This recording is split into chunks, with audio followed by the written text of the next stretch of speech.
Hello everyone, this is Dimitar from the RedmineUP support team.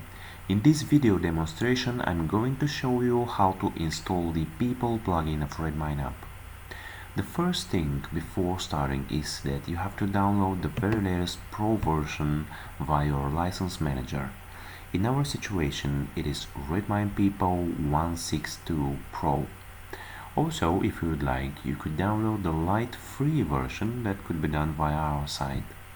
You have to just go to RedmineUp.com and then into the plugins you have to select People. Here when you click download you could request it, the light free version, to your email in this way. So installing the light or pro version is exactly the same. The steps are the same.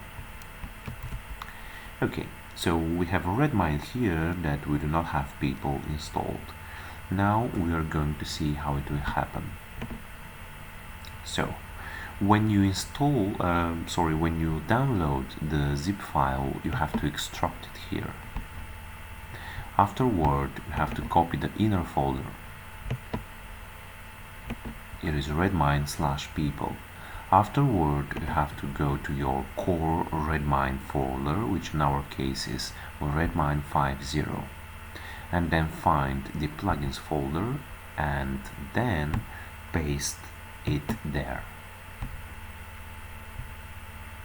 Okay, so afterward please open your command line and install and execute the following steps to install the plugin.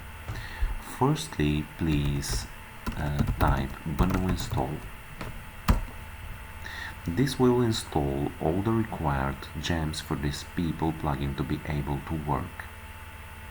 Alright, the next step is to do the migration. So it could be done via the following command, and into the name section you have to set the plugin you're trying to install. In our case it is Redmine/People.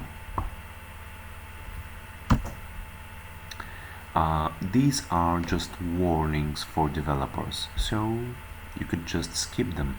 They will not harm the work of People plugin. Okay, so the very last step is to restart your Redmine. It could be done via touch temporary start point txt. Okay, so just to go and see our Redmine if everything is fine, we refresh our page and just wait a couple of seconds because Redmine is being restarted. So we see that our People plugin is now appearing here. So these are the steps of installing the People plugin or on Linux, and it is in our case Ubuntu Linux. So thank you very much for watching this video and see you into the next ones. Bye bye for now.